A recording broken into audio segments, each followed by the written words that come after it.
Hey, church family, there's so much that's going on both inside and outside the church that's affecting us that I just wanted to take a few minutes to give you this update. First of all, let's talk about COVID.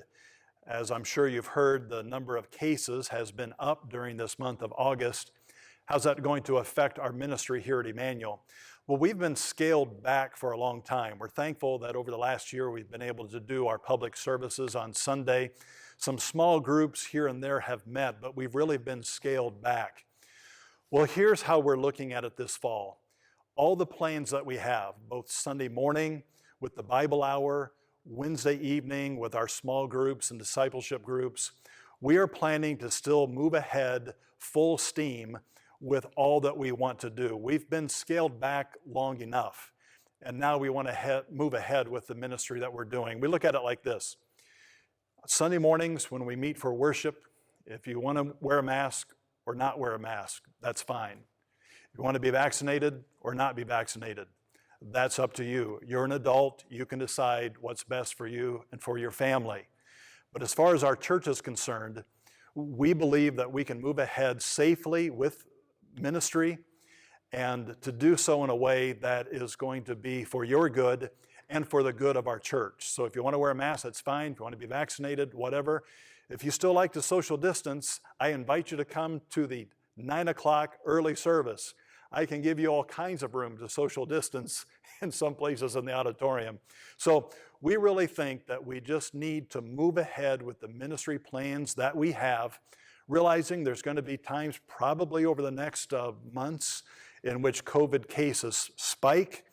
And yet we think that we can continue to carry on with ministry in a way that's going to be effective for our church family. So that's why I wanted to say, just by way of COVID, we're going to move ahead this fall with the plans that we have.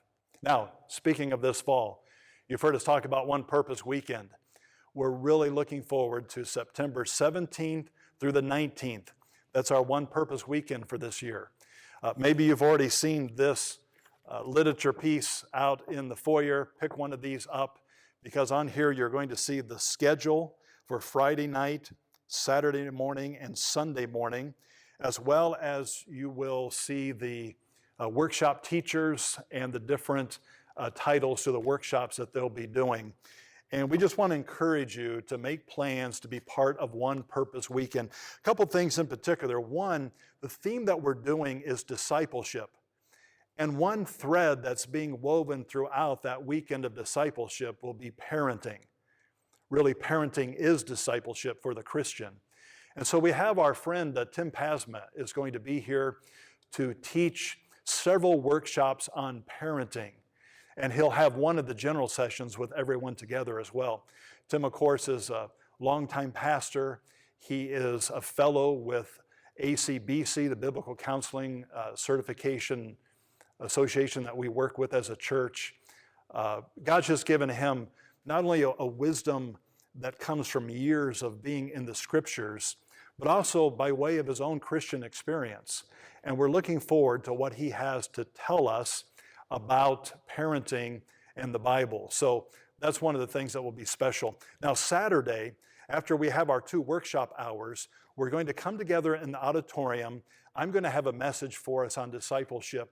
We may have some people baptized then, which will tie in great to our discipleship theme. And then we're going to go outside. We're going to have some inflatables. We're going to get the grill out. We're going to cook some hamburgers. And there's going to be a tent. Austin's going to have some music lined up for us, kind of do the old-fashioned singspiration out there. It's just going to be a lot of fun and a blessed time that we're going to share together that weekend for One Purpose. So I want to encourage you to be part of that. That's September 17th through the 19th, Friday night through Sunday morning. And got big plans, and we're trusting God to do great things One Purpose Weekend. Now, also this fall, our spiritual formation plan, we are looking forward to unroll in its entirety, which means on Sunday morning, not only will we be doing the 2 services, 9 o'clock and 10:30, but also during those hours, we're going to have the Gospel Project. What was our Sunday school before for the kids and youth, we're going to be doing again in the 9 o'clock hour. We'll have 2 Gospel Project classes for adults during the 9 o'clock hour, and our Shepherd's class will be meeting again. Then in the 9:30 worship service, while the kids are in children's church, we'll also have 1 adult Gospel Project class that will be offered then. So you'll have the option, whether coming to the early 9 o'clock service or the 10:30 service, and then taking part in one of the Gospel Project classes that would correspond with the hour that you're worshiping. Also this fall, starting September 22nd, will be the first Wednesday night in which we'll have here at the church several of our small groups meeting. We'll have our discipleship groups, journey groups will be meeting. We'll have elective classes like the New Testament survey that will be offered. And not only will the youth group be meeting, but also we'll have our special children's ministry that will begin. That's September 22nd, that's a Wednesday night. All of that going on here at the church, and we're really expecting a great thing. So sign up, get part of one of the discipleship groups, and you'll be blessed. Now, a connection group. Our connection group is what we're calling our small group ministry now. You'll still be able to come to a small group and pray for one another, encourage one another, maybe even talk about Sunday sermon with some application questions. But we're changing the focus of our groups because we want them to be places where people can connect. We're thankful that every week God is giving us new people who are coming to our worship services. We want to give them an opportunity to connect to the church and to connect to others where they'll build friendships and really begin to find a family within the church structure. So our connection groups will be really, really important for that to happen. We'd love for you to be part of one of those. If you are new to Emmanuel, look into getting part of one of our connection groups. That would be great. Let me just end with giving you this encouragement to pray. We've all seen the pictures of what's going on in Afghanistan.